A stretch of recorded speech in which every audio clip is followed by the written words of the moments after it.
ನಮೋ ವಾಲ್ಮೀಕಿಯೇ. ನಮಸ್ಕಾರ ಬಂಧುಗಳೇ. ನಾನು ನಿವೃತ್ತ ಪ್ರಾಧ್ಯಾಪಕ ಡಾಕ್ಟರ್ ಅರ್ಜುನ್ ಪಂಗನ್ನವರ್. ಹೇ ಸೀತಾರಾಮ್ ವಾಹಿನಿಯ ವಾಲ್ಮೀಕಿ ರಾಮಾಯಣ ಅಂದು ಇಂದು ಚಿಂತನ ಕಾರ್ಯಕ್ರಮದ 493ನೇ ಸಂಚಿಕೆಗೆ ತಮ್ಮೆಲ್ಲರಿಗೂ ಸ್ವಾಗತ. ಹಿಂದಿನ ಸಂಚಿಕೆಯಲ್ಲಿ ಅಂಗದನು ಹನುಮಾನನ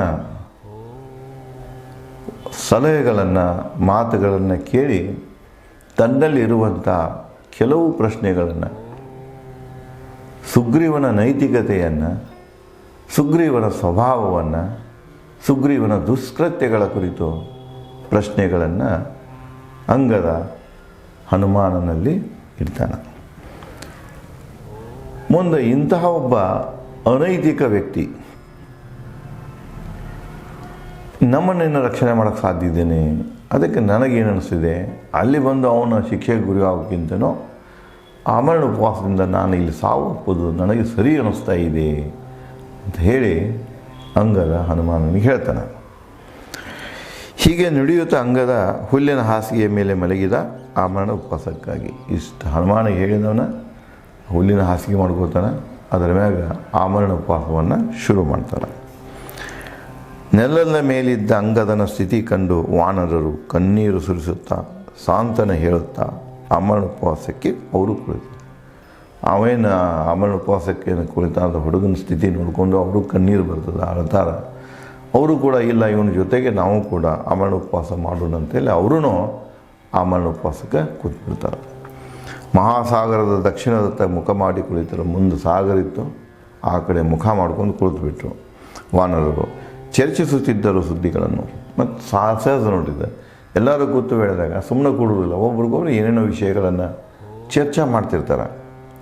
ರಾಮನ ವನವಾಸ ಅದರ ಬಗ್ಗೆ ಚರ್ಚೆ ಮಾಡ್ತಿರ್ತಾರೆ.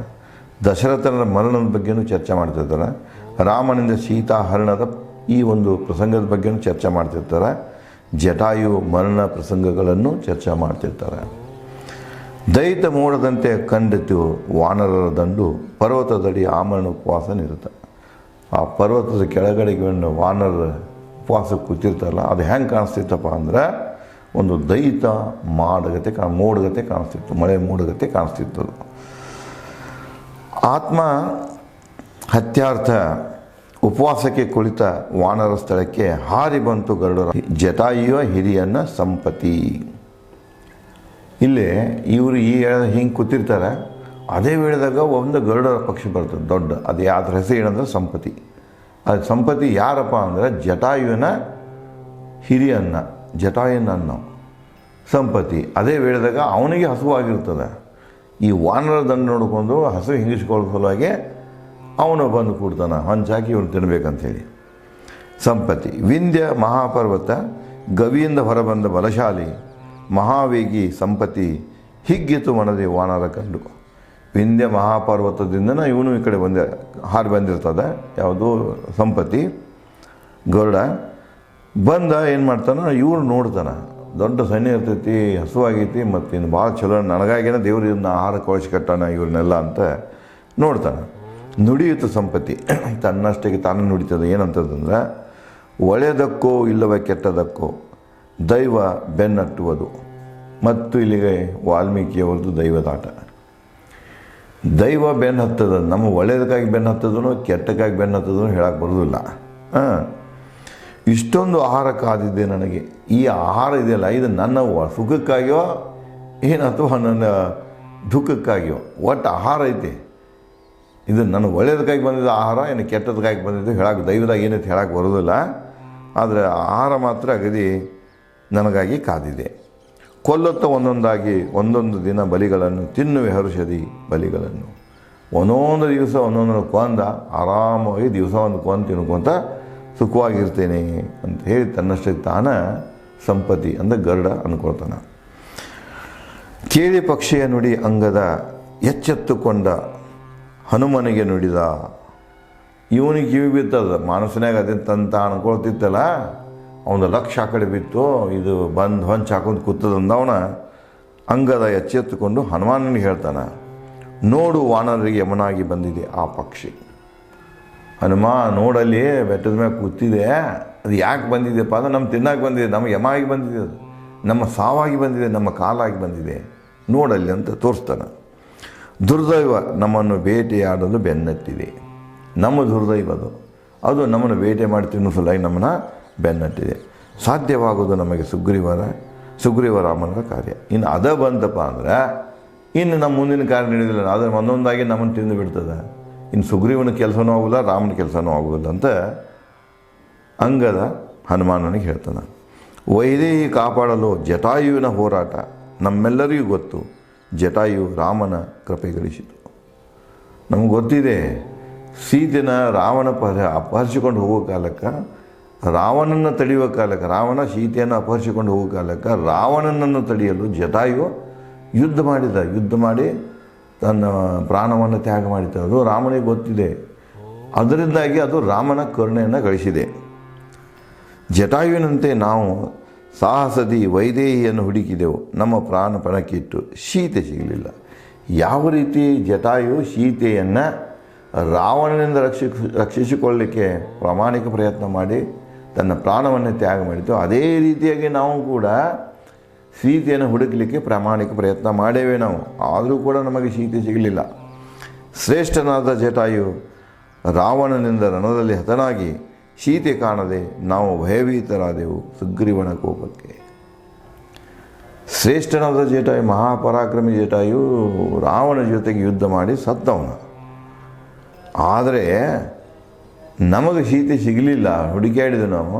ನಮಗೆ ಯಾರ ಭಯ ಐತಪ್ಪ ಅಂದರೆ ಸುಗ್ರೀವನ ಕೋಪದ ಭಯ ನಮ್ಮನ್ನು ಕಾಡ್ತಾ ಇದೆ.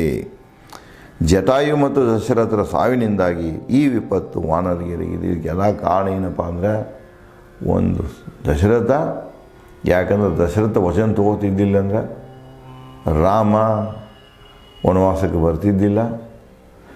ಮುಂದೆ ಜಟಾಯು ಸಾವಿನಿಂದಾಗಿ ಮತ್ತು ರಾಮ ಲಕ್ಷ್ಮಣರಲ್ಲಿ ಮತ್ತು ಕೋಪನದು, ಸೀತೆಯನ್ನು ಹುಡುಕಬೇಕು, ಜಟಾಯುನ ಕೊಂದಾರೆ, ಯಾರು ಕೊಂದಲ್ಲ ಅವ್ರನ್ನ ನಾವು ಕೊಲ್ಲಬೇಕು, ಸಂಹಾರ ಮಾಡಬೇಕಂತ ಅಲ್ಲಿ ಪಣಾನ ತೊಟ್ಟಿರ್ತಾರೆ ಅವರು. ಈ ವಿಪತ್ತೇನಾಗಿದೆ, ಈಗ ನಮಗೆ ಬಂದು ಒದಗಿದೆ. ತಂದೆ ವಚನದ ಜೊತೆ ಅರಣ್ಯ ಸೇರಿದ ರಾಮ ಸೀತೆ ಲಕ್ಷ್ಮಣರೊಂದಿಗೆ ಸಂಹರಿಸಿದ ಜನಸ್ಥಾನ ರಾಕ್ಷಸರನ್ನು, ಸೀತೆಯನ್ನು ಅಪಹರಿಸಿದ ರಾವಣ ಶೇಡಿಗಾಗಿ ಅರಸುತ್ತ ಸೀತೆಯನ್ನು ರಾಮ ಸುಗ್ರೀವನ ಸ್ನೇಹಿತನಾದ. ಇದು ಎಲ್ಲವೂ ಕಾರಣ ಇವು ಘಟನೆಗಳು. ಸೀತೆ ನಾವು ರಾವಣ ಅಪಹರಿಸಿಕೊಂಡು ಹೋಗ್ತಿದ್ದಿಲ್ಲ ಅಂದರೆ ರಾಮ ಇಲ್ಲಿ ಬರ್ತಿದ್ದಿಲ್ಲ, ನಮಗೀ ಪ್ರಾಣ ಸಂಕಟ ಬರ್ತಿದ್ದಿಲ್ಲ. ಯಾಕಂದರೆ ಸುಗ್ರೀವನಿಗೆ ಭೇಟಿನೂ ಆಗ್ತಿರಕ್ಕಿಲ್ಲ, ಸುಗ್ರೀವನ ಜೊತೆಗೆ ಒಪ್ಪಂದ ಆಗ್ತಿರಕ್ಕಿಲ್ಲ, ವಾಲಿನೂ ಸಾಯ್ತಿದ್ದಿಲ್ಲ, ನಾವೆಲ್ಲ ಹೆಂಗಿದ್ದು ಹಾಗೆ ಇರ್ತಿದ್ದು, ಈ ವಿಪತ್ತುಗಳು ನಮಗೆ ಬರ್ತಿದ್ದಿಲ್ಲ. ಸ್ನೇಹಕ್ಕಾಗಿ ಸುಗ್ರೀವ ರಾಮನು ಹತ್ಯೆಗೈದ ವಾಲಿಯನ್ನು. ಇವನ ಸುಗ್ರೀವನ ಸ್ನೇಹಕ್ಕಾಗಿ ಸುಗ್ರೀವನಿಗೆ ಕೊಟ್ಟ ವಚನಕ್ಕಾಗಿ ರಾಮ ವಾಲಿಯನ್ನು ಕೊಂದ. ವಿಪತ್ತು ನಮಗೆರಗಿದೆ. ಇದು ಸೀತೆಯ ಅಪಹರಣದ ದುಷ್ಪರಿಣಾಮ, ವಿಪತ್ತು ನಮಗಾಗತ್ತದ. ನನ್ನ ತಂದೆ ಸತ್ತ, ನಾವೆಲ್ಲ ಹುಡುಕಾಕಿ ಕಡೆ ಬಂದು ಅಟ್ಟ ಅಲ್ಲ ಸಿಗಲಿಲ್ಲ ಅಂತ ಹೋದ್ವಿ ಅಂದರೆ ನಮ್ಮನ್ನು ಸಹಿತ ಕೊಂತಾನವ. ಈ ಎಲ್ಲ ನಾವು ಪಡುವಂಥ ಕಷ್ಟಕ್ಕೆ ಕಾರಣ ಯಾವುದಪ್ಪ ಅಂದ್ರೆ ಸೀತೆಯ ರಾಮನಿಂದಾದ ರಾವಣ ಸೀತೆಯನ್ನು ಅಪಹರಣ ಮಾಡಿದ ಕಾರಣದಿಂದಾಗಿ ಅಂತ ಹೇಳ್ತಾರೆ. ಮುಂದುವರೆದು ವಾನರರಿಂದ ಜಟಾಯುವಿನ ಮರಣ ಸುದ್ದಿ ಕೇಳಿ ಪಕ್ಷಿರಾಜ ಸಂಪತಿ ದುಃಖದಿ ಗದ್ದರಿಸುತ್ತಾ ನುಡಿದ. ಅದೇ ವೇಳೆದಾಗ ಅವರು ಮಾತಾಡ್ತಿದ್ದರು, ಜಟಾಯು ರಾವಣನಿಂದ ಸತ್ತ ಅಂದ ಕೂಡಲೇ ಅದಕ್ಕೆ ಕೇಳಿಕೊಂಡು ಇದು ಸಂಪತ್ತಿ ಮುಂದೆ ಬಂದು ಅವ್ರನ್ನ ಕೇಳ್ತದ, ಜಟಾಯು ಹೆಂಗೆ ಸತ್ತ, ನನ್ನ ಪ್ರಾಣದಂತಿದ್ದ ನನ್ನ ತಮ್ಮ ಜಟಾಯುವಿನ ಮರಣ ಸುದ್ದಿ ಮಾತನಾಡುತ್ತಿರುವವರು ನೀವ್ಯಾರು? ಜಟಾಯು ರಾವಣ ಯುದ್ಧ ಆದದ್ದು ಸಾವನ್ ಸತ್ತದ ಮಾತಾಡೋರು ನೀವು ಯಾರಪ್ಪ? ಜಟಾಯು ನನ್ನ ತಮ್ಮವ, ನನ್ನ ತಮ್ಮನ ಸಾವಿನ ಬಗ್ಗೆ ಮಾತಾಡೋರು ನೀವ್ಯಾರು? ಜನಸ್ಥಾನ ರಾಕ್ಷಸ ಮತ್ತು ಜಟಾಯು ಮಧ್ಯೆ ನಡೆದ ಯುದ್ಧವೇನು? ಜನಸ್ಥಾಯಿ ಇದು ಹೇಳಾಕತ್ತೀರಿ, ಜನಸ್ಥಾನದಲ್ಲಿ ಯುದ್ಧ ಆದದ್ದು ಹೇಳ್ತೀರಿ, ಅದರಂತೆ ಜಟಾಯುವಿನ ರಾವಣ ಮಧ್ಯೆ ಯುದ್ಧ ಆದದ್ದು ಹೇಳ್ತೀರಿ. ಈಗೆಲ್ಲ ಯುದ್ಧ ಘಟನೆಗಳು ಹೇಳಾಕ ನೀವ್ಯಾರು ಮತ್ತು ಯುದ್ಧ ಯಾಕೆ ನಡೀತೀವಿ ಅಂತ ಕೇಳ್ತಾನೆ.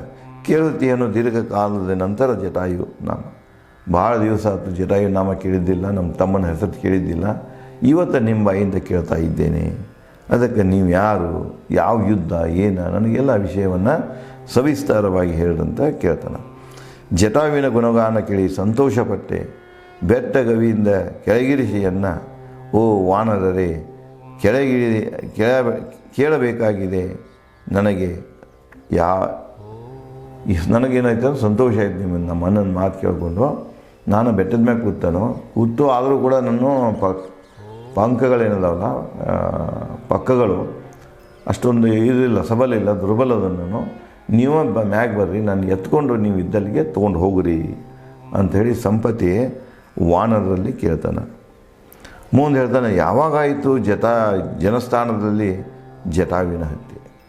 ನನ್ನ ತಮ್ಮನಾದ ಜಟಾಯುವಿನ ಹತ್ಯೆ ಜನಸ್ಥಾನದಲ್ಲಿ ಆಯ್ತು ಅಂತ ಹೇಳ್ತೀರಿ, ಯಾವಾಗಾತು ಅಂತ ಕೇಳ್ತಾನೆ. ದಶರಥನು ಜಟಾಯುವಿನ ಸ್ನೇಹಿತ, ಇಬ್ಬರು ಸ್ನೇಹಿತರು ಅವರು, ಜಟಾಯು ಮತ್ತು ದಶರಥ. ಯಾವಾಗ ದಶರಥನ ಸಾವು ಯಾವಾಗಾತು ಕೇಳ್ತಾನೆ.